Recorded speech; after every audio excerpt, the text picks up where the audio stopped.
People are curious how a guy you've sold how many records? 28 million? And made millions and millions of dollars. Yeah. How do you end up in here? I think everyone who's watching knows how I ended up in here. I don't know if they do. I'm pretty sure they do. People that I was under at that time didn't do nothing to keep my name alive. You know what I'm saying? Took me off the website, just left me for dead. You know what? I think a lot of people lose sight of the fact that no matter how strong you are as a man, no matter how tough you are, we all need to be somebody's baby. I mean, I've been dealing with this man for 5 years. Damn, 4 strokes. Damn. I don't know what to tell you, man. This alcohol is crazy. This alcohol is hard, man. You know what I'm saying? I don't got no house to live in. DMX and Black Rob weren't just big names in hip-hop. They were artists who spoke truths most people in the industry didn't want to hear. DMX openly talked about meeting the devil and warned about the dark side of the music business. And he didn't just talk about the streets. He was calling out the people controlling the game. Black Rob had a similar story. The guy had talent and real street credibility, but he wasn't molded for radio-friendly hits. So, Diddy's label, Bad Boy, cut him off. He ended up facing prison, health problems, and huge medical bills alone, while his albums and income were stripped away. Both DMX and Black Rob lived through the parts of the music industry no one talks about, and it left them exposed, struggling, and ultimately shaped their final years in ways most fans never saw. So, let's dive into what really happened behind the scenes. But the story's already been written. At the end of the day, God wins. First, let's rewind to 2007 when DMX delivered his iconic poem, The Industry, on HBO's Def Poetry Jam. It was a legendary moment with X exposing the real workings of the music game and how artists are often pushed to sell out. The industry, man. It's not the same. Doesn't have to do with talent. It's about playing the game. The industry real prioritized is dying to get in. The industry just to find they don't fit in. The industry ain't what it used to be. The industry is trying to control the way you MC. They want you to dress like this and talk like that. But I'm gonna dress like this and talk with the bat. The industry got your word meaning nothing. The industry. But you heard because he's bluffing. The industry money just hate for that day to try to take a thing off my plate. The industry like, wait, but in the streets we like get them 17 up in that thing. Catch them sleeping, hit them. The industry, if you ain't got a strong mind, the industry will break you down. It's a matter of time. The industry vultures with nothing to feast on. See? Me? I'm getting my beast on. The industry. Stay in the dirt. Play in the dirt. Test the wrong one in the industry and you will get hurt. I'm not an industry artist. I'm an artist in the industry. So I do what the I want because nobody can finish me. The industry wanted dead or alive new artists to sell their souls in way they survive. The industry don't give a about you. But the industry couldn't make a dime without you. The industry, I'm sick of this industry. The industry playing them like a industry bee. They tried to finish me quick, but I am long, so I stand strong beat. Listen to the words in the damn song. But you know what I'm saying?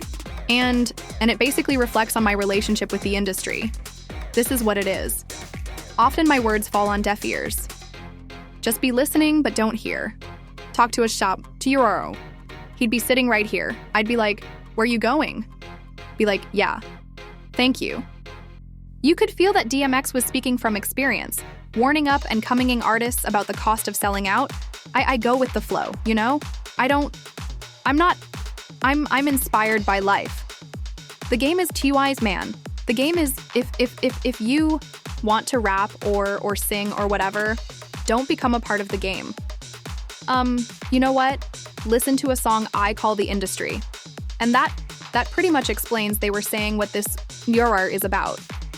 The industry, man, it's not the same. The industry, it's not a game.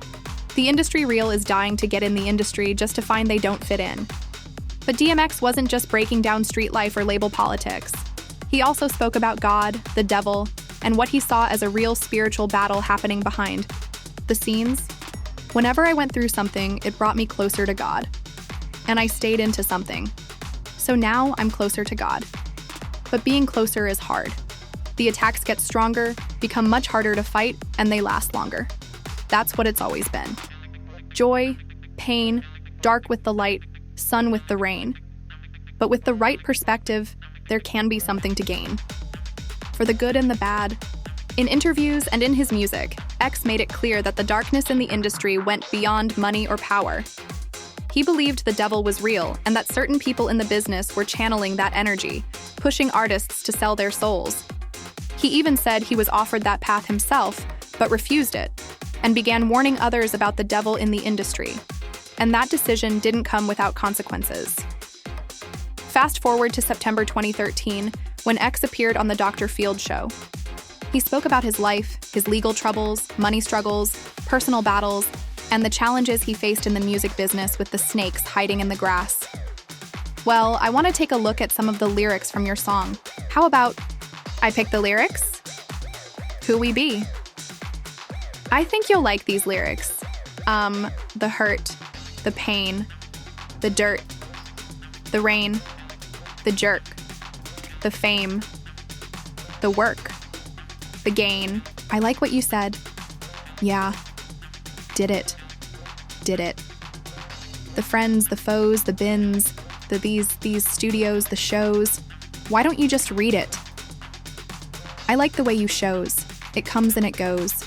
The jealousy, the envy, the phony, the friendly, the one that gave him the slugs, the one that put a Mimi, the snakes, the grass. Too long to see the lawnmower sitting right next to the tree. It's right there. Just mow that grass and you'll see the snakes. Yeah. And then Dr. Phil shifted the conversation to X's spiritual side. He brought up the song Lord Give Me a Sign, and X explained that every one of his albums contains a prayer or some form of dialogue with God. You've had, I guess I would call it a gospel song, or certainly gospel song, and a conversation with the Lord on every album. On every album, Lord Give Me a Sign, I pulled some of those lyrics out. Tell me what these lyrics are and what it's a conversation with the Lord. I really need to talk to you, Lord. The last time we talked, the walk has been hard. Now I know you haven't left me, but I feel like I'm alone. I'm a big boy now, but I'm still not grown. I'm still going through it. Pain in the hurt, soaking up trouble like rain in the dirt. And I know only I can stop the pain with just a mention of my Savior's name. In the name of Jesus, devil, I rebuke you for what I go through. We're trying to make me do what I used to, but all that stops right here. As long as the Lord's in my life, I will have no fear. I will know no pain from the light to the dark. I will know no shame. Spit it right from the heart, 'cause it's right from the start that you held me down, and ain't nothing they could tell. Me now, Lord, give me a sign. Then Dr. Phil asked DMX what he meant by having not one but 3 run-ins with the devil. And X replied that to truly understand what's happening in the world, you have to see both sides. He said he recognized it was the devil each time because of what was being offered. Things that sounded appealing on the surface, but came with a price. Song on every album, a conversation with God you've had, and a prayer. And a prayer. And I think you've had 3 conversations with the devil. 3 conversations with the devil? Why would the devil? Well, to make a fair decision, I think you have to be aware of both sides. And I was approached. So, of course, I had a conversation. It doesn't mean I rode with him or believed him. I just was able to recognize him by what he said to me and what he offered me. Said, oh, now I know who you are. That's why I stopped talking to him. I'm fit. Out 7 albums, but he's only on pre. But this wasn't just something DMX made up for the show. He actually talked about meeting the devil in another older interview that recently resurfaced in January 2009. While serving a 90-day sentence in an Arizona jail for charges including substance possession and theft, DMX spoke to Fox 10 News. He reflected on his first impressions of Arizona, calling it God's country because of its stunning sunrises. But he also revealed something disturbing, claiming he had met the devil in God's country. X didn't name anyone specifically, but he made it clear that this encounter tied Arizona to a spiritual battle in his mind, and he promised never to return. I first came to Arizona, man. And I remember one day coming from the studio at 6 in the morning and pulling over on the highway, be like 4 cars, just to watch the sunrise.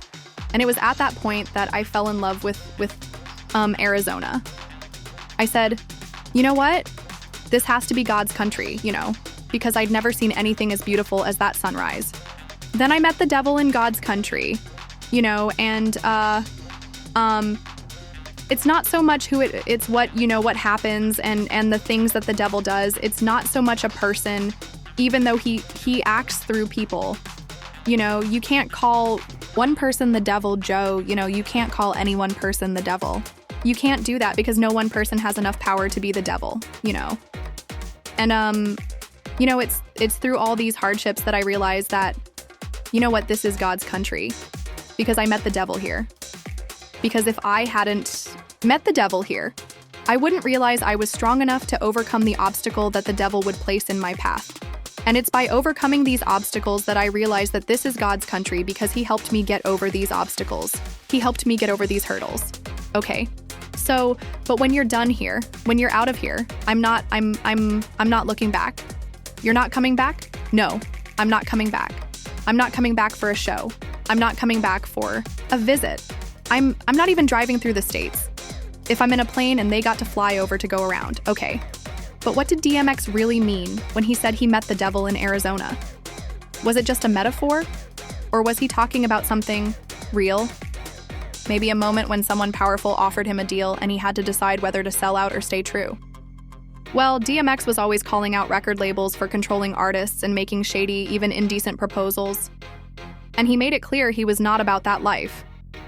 They got this new breed of rapper that's paying DJs to play their, you know what I'm saying? They sucking the record label executives, and it's like there's too much of that going on. You know what I'm saying? Let me be me. Let me be the artist that I am and just play my music. You know what I mean? Exactly. Now they want you all up under this, sitting at the going to dinner with them and like that, and you know all that favor for a favor. I don't get down like that. Look, I give you the music, you get my money. So when DMX said he met the devil in Arizona, maybe he was talking about someone from the industry who approached him with a dark offer. Now Arizona has always carried a strange, dark vibe. Open spaces, isolation, secrecy, and if you look closer, is not just cacti and sunsets. It's reportedly a hot spot for some seriously shady activity. So DMX went to Arizona expecting peace and spirituality, God's country. But what if he ran into people tied to some shady underground network? Arizona is also packed with so-called celebrity rehab centers, those sketchy treatment facilities for the rich and famous. They promise to fix you, but often isolate patients, overload them with meds, and according to rumors, even use MK Ultra style tactics. Slave at first, and so they do a lot of sensory deprivation. They do a lot of sensory overload, and they switch between the two, and they do out-and-out torture. DMX went in and out of rehab centers multiple times, many of them in the Southwest. So maybe rehab wasn't just about substance use. It might have been about trying to break his spirit and reset him so he'd stop speaking out. And what's even more disturbing, something almost identical happened to Black Rob. Born Robert Ross in Buffalo, New York, Rob got into music around age 11 or 12. Back then, he was mostly a troublemaker, spitting bars to impress girls. In the late 80s, he ended up in jail where he met rapper Tragedy Gaddafi. They became friends, and Tragedy inspired Rob to take music seriously. When he got out, he embraced that path, adopting the name Bacardi Rob and joining his first rap group, the Schizophrenics. That's crazy. The group never dropped an album, but Rob showed his talent through demos. Eventually, he left the group and found himself in an office with Diddy. He signed as a bad boy artist, and soon enough, he was rapping alongside some of the industry's biggest names RP that was for the developer. So he was like, yo, listen, I got some people I know. I was thirsty at the time. I signed some paperwork with him that, not knowing I was signing a production deal to sign my life away. He took me to Puff. So they went to Howard together, if I have new Puff at that. If I didn't have new, it would have bogged down to all list, I should have knew better. I went up to the office and it was on 18th Street. I went up there. I spit it out for Puff. I had my tape, cassettes was out, man. So all y'all dudes, man, don't understand how far I'm going back. I'm going back to Max Cell TDK. Started rapping, and he was like, yo, that's hot. Puff was like, yo, listen, man, I'll let you go in the lounge for a little while. Come see me. Yeah. So about 10-20 minutes later, he came back out like, yo, that's how our shit. So from there, man, It was like history after that, man. You know, a couple months later, I got a big check and I was just in Harlem, man, flossing through all the... But here's where things get tricky. Black Rob never reached the commercial heights of Diddy's other artists. He wasn't molded for crossover hits or pop radio. His style stayed firmly in street rap, which made him less profitable in the eyes of a major label. Still, Rob was an essential part of the Bad Boy brand.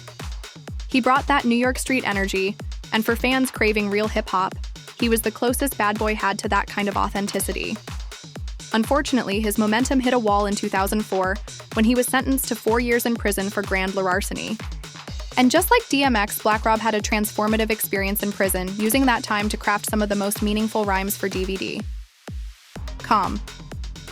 Now listen, when you really rhyme and really do this, you got stacks of pads. Look at my got 1, 2, 3, 4, 5, 6, 7, 8, 9 bag. I don't want to go in, but it's mad pads in that bag. That's when you really do this, man. Say you stacked up like this. Black Rob straight up. That's the reason why I do. But unfortunately, by the time Rob got out, the music world had moved on without him. Meanwhile, things were happening behind the scenes. And while Rob was behind bars, Diddy seized the opportunity to cut him out. He removed Rob's name from the Bad Boy website and didn't offer any support with his legal troubles. All the other people up at Bad Boy. Nobody reached out to me one time. I don't even care, because all it takes is a press of the button. Department of Corrections, you know my name. You know my birthday. I used to work here. When I heard that, seen this ain't in jail, you ain't come see me. Like all the years we spent together like that. Didn't mean nothing to you, dog. Like you actually think I'm not your man. So that right there told me was never my man ever. You got 50 employees, man. You ain't even have to write the letter. On top of that, Bad Boy made it incredibly difficult for Rob to make music. And he said the executives completely disrespected his creative vision. Man, like some of these dudes out here. These dudes is trash, my man. They crazy trash. It's no creativity, no authenticity, you don't even have style, swag, nothing. But you're able to spit a couple of words, and the people that you got behind you is able to push that, and it's a big record. You know what I'm saying? See, back then you had to really be a spitter. Come out with some creativity up north. I only listened to 2 or 3. You feel me? You know what I'm saying? Kiss. You know what I'm saying? Fifth. You know what I'm saying? And probably Banks. Dude, look who I was hanging with. You know what I'm saying? Big, you know what? I'm saying, Locks, Mace, everybody on that label was gold and platinum. And Pup was looking for something else. Something else. You feel me? But, it wasn't never a situation where, yo, Pup, let me know, you got something for us, So I was like, yo, I got something for you. By that point, Rob's music career had already dried up and he was forced into early retirement. Meanwhile, he was dealing with serious health problems. 4 strokes, kidney failure, and a need for dialysis. This is a real serious, I had a stroke. You had a stroke? You know what I'm saying? Yeah, I had a stroke. And, but I got over that. Yeah. You know what I'm saying? I got over that. I can show you how to get over that. You know what I'm saying? 'Cause I'm over that. You know what I'm saying? To make matters worse, Rob lost his health insurance, leaving him buried under hundreds of thousands in medical debt. See, he had coverage as a Bad Boy artist. But while he was in prison, Diddy took away his health benefits. You ain't even have to write the letter. I had got sick with the kidneys. You know what I'm saying? And up there, you know what I'm saying? They was ask me I have insurance and all this. Yeah, I had insurance when I was employing that Bad Boy Records. I had insurance. Oh, well, you need to call them and see what's up with that. So I called them. My lawyer calls them and they talking about, oh, nah, we took them off of that. Y'all took me off of that, so I'm supposed to get these meds, man. But that wasn't the end of it. Diddy also pulled Rob's albums from shelves, cutting off his only real source of income. All right, you took me off the medication? You took me off the insurance. Okay, now you take me off the website. You don't come see me. You don't write me. You know what I'm saying? I didn't need no money because, like I said, I always get money. You know what I'm saying? My records sell, they sold. So I'm always going to have some type of money coming in my account or whatever. It was like they said, well, how of that? All right, now I'm home and I should have said, you feel me? That's funny, right? Puff wasn't the one doing the records with me. You know what I'm saying? He was just the last word. Good record. I like that. I want to get on there. It's a good record. You know, he's not in the studio 20 hours, 15 hours with me. Never. It wasn't no love over there, man. Wasn't no love. Like, you know, dudes was just using, like, trying to use me, like, yo, why I can't get it on Music by Mail, why I can't get it here, like, why I can't